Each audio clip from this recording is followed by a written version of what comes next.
Deep dive on PR genius. You know that feeling? When you stumble across something online that's just so out there, Yeah. so wonderfully strange, but somehow it just clicks. Yeah, like you've peeked behind the curtain or something. Exactly. Like finding a secret world built on, I don't know, bizarre logic Yeah. and shared laughter. Okay, let's unpack that feeling. Because today, we're diving deep into exactly that kind of phenomena, the Church of the Subgenius. Oh, this is a good one. It's quite the rabbit hole. It really is. We've got a pretty wild ride ahead. We're looking at glimpses from a Night Flight Plus feature, Love That Bob, which dug up some amazing historical footage, and also a really interesting hacker news discussion. People were dissecting what the whole subgenius thing was and, well, what it still is. It even touches on its connection to Discordianism. Right, the chaotic cousin, you could say. Huh. Yeah. So our mission for you, the learner, is to really get a handle on this self-proclaimed adults-only religion for mutants, misfits, weirdos. Yeah. Their words, remember? Quite the tagline. Isn't it? We want to understand the key players, this slippery concept of Slack, and how it connects to other unconventional ways of thinking, all without needing, a secret decoder ring or feeling totally lost. And what's really fascinating, I think, is how something that seems so, well, outlandish, like the Church of the Subgenius, can actually hold up a mirror to some pretty basic human desires.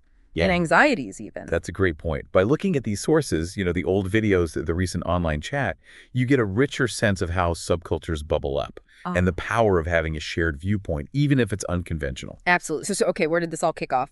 The Church of the Subgenius, as those Night Flight bits put it, is this adults-only religion for mutants, misfits, weirdos. Right. And the central figure, a guy named J.R. Bob Dobbs. Now, Bob, well, he wasn't your typical spiritual leader. Not even close. He was supposedly a Texas preacher who stumbled upon this massive conspiracy and UFO invasions. As one does. Right. And if that wasn't enough, he's revered as a slack master and sex god. I mean, the mythology is just pure, unadulterated weirdness. There's even a mystery video about him. And that figure of Bob, he's such a potent symbol, isn't he? He kind of embodies that ideal of Slack. We'll get more into that. But it's basically this freedom, this unburdened life, free from the grip of, well, the mainstream conspiracy they talk about, and the mystery video, the fact that Bob himself is so ambiguous. It all feeds the mythology. It blurs that line between, like, sincere belief and really elaborate satire, which is key to the whole subgenius thing. Yeah, that blurring seems crucial. And then there's the very real Reverend Ivan Stang. He seems like the main architect, the one who brought the church to, well, more people. Definitely a key promoter. He co-authored the Book of the Subgenius way back in '82. He even directed an MTV commercial for the church. I mean, can you imagine pitching that? Huh. No, that must have been something. And he was deep in the film Arise, those clips Night Flight, called Love That Bob. So Stang was definitely key in getting the subgenius message, whatever that message is, out there. And Stang's use of all these different media, the book, film, that MTV spot, it shows a pretty sophisticated grasp of how to spread ideas, or maybe anti-ideas. Anti-ideas, I like that. The fact that Arise could be shown in pieces like on Night Flight, that shows a kind of media savvy that was pretty ahead of its time, really. Which brings us to this core concept, Slack. J.R. Bob Dobbs is the Slack master. What is this Slack they're all after? It sounds like more than just, kicking back. Oh, it's definitely more nuanced than just leisure, yeah.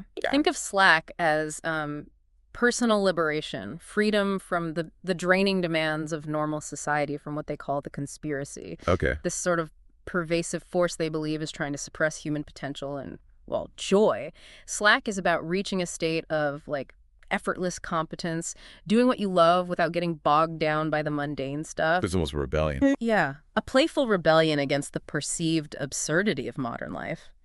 It's a quest for personal agency, in a world that often feels like it's designed to squash it. Okay, so less a rule book, more a state of being, like empowered nonchalance. That fits the anti-cult description. Yeah, exactly. Now, the Night Flight feature showed just how varied the subgenius media was. We're talking Arise, Yeah. Day of the Subgenius, which sounds like a wild mix of live action and animation fighting weird threats. The Bolex brothers and Chris Hopewell were involved in that one. Really distinctive style. Right, and even this, like, fake future documentary filmed on Mars about alien reproduction. Oh, yeah, the reproduction cycle among lower life forms under the rocks of Mars. Yeah. It's memorable. Clearly not aiming for the Sunday morning TV slot. No, definitely not. And the sheer creativity, the often shocking stuff in their media, it serves a purpose. It's like this multi-pronged attack on predictability, using the absurd, the funny to challenge how you see things, make you think. Right. And getting counterculture folks like Mark Mothersbaugh from Devo involved with the Bobocado, that really cements the church's place in those artistic, unconventional circles. They're still around online, right? You mentioned subgenius.com. Yeah, subgenius.com is still active, and there's also slackradio.org, which hosts the Hour of Slack podcast. It shows they're still actively pushing out their unique perspective. And it wasn't just these big productions. There were actual subgenius preachers.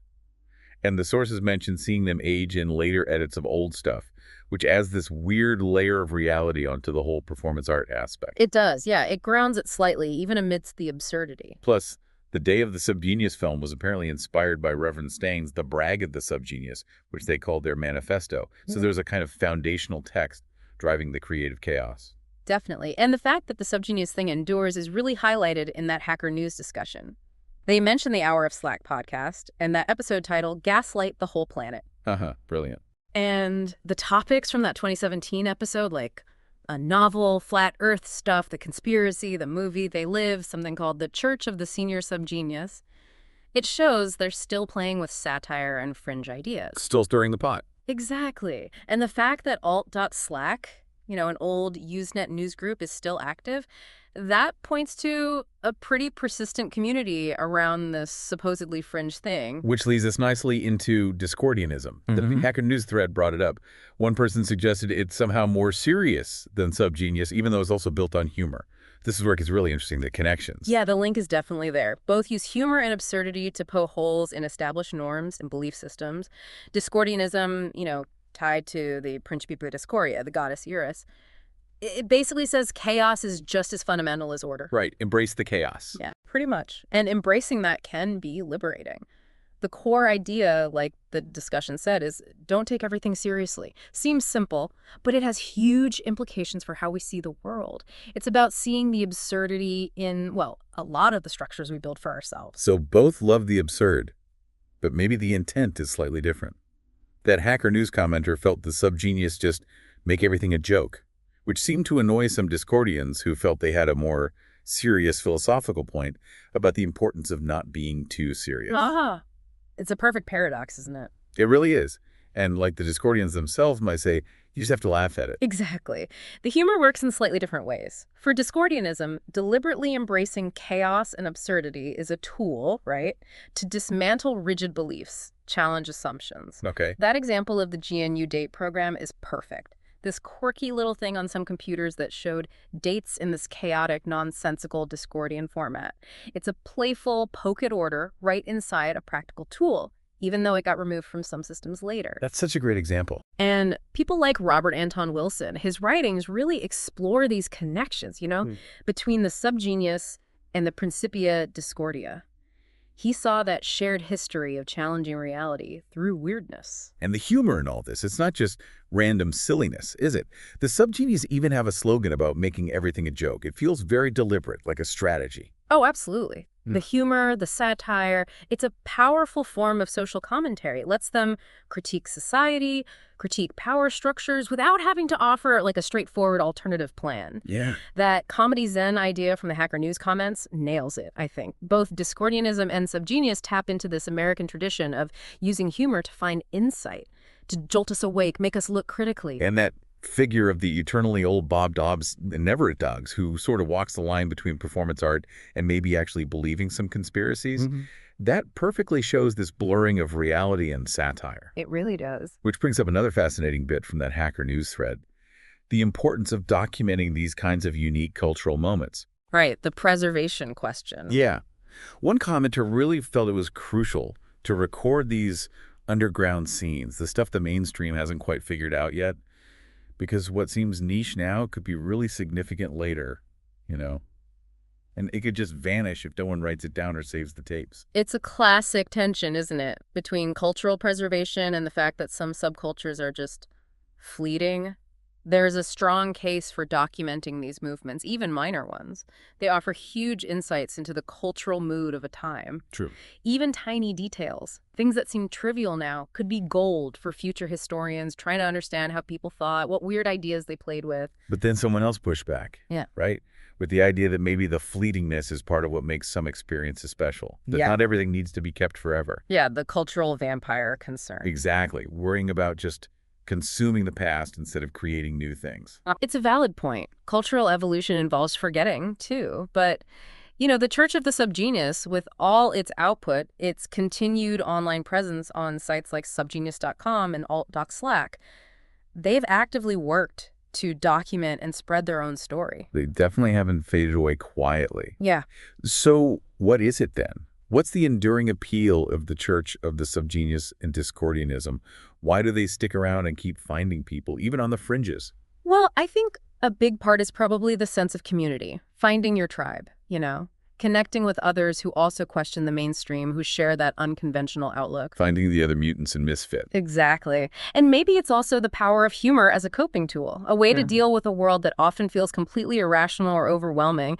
These groups offer a way to find meaning, or at least amusement, in all the absurdity. Okay, so the aha moment for me, for the learner listening, is getting, these aren't just like random clubs for weirdos telling silly jokes. Right. They're actually complex, social, maybe even philosophical things.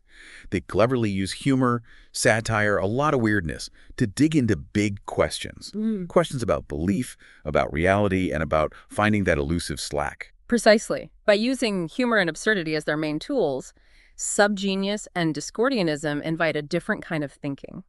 A critical engagement that encourages you to question things, to reevaluate, but without the often heavy-handed approach you get from more traditional systems. Right, it's questioning with a punchline. So let's wrap this up. We've taken a trip into the wonderfully weird world of the Church of the Subgenius. We met the mysterious J.R. Bob Dobbs, the busy Reverend Ivan Stang. We tried to pin down Slack. Tried being the operative word. Yes. We explored the links and differences with the equally confusing Discordianism. And hopefully we've shown how humor and satire aren't just for laughs. They can be pretty powerful tools for questioning the reality we live in. And if you step back, you see in both these groups this recurring human drive, really, to challenge the status quo, to build alternative ways of understanding the world. And using humor to do it can be incredibly effective. It kind of disarms you, opens you up to new ideas in weird, entertaining ways. Which leads me to my final thought for you listening. Could it be that laughing at belief systems, even the really out there ones, is actually a form of serious critical engagement? Could finding the humor in the unconventional be a path not just to amusement, but maybe to a deeper, more nuanced understanding of the world in our own place in all its strangeness? Maybe, just maybe, having a good chuckle at the universe is a more profound act than we usually think.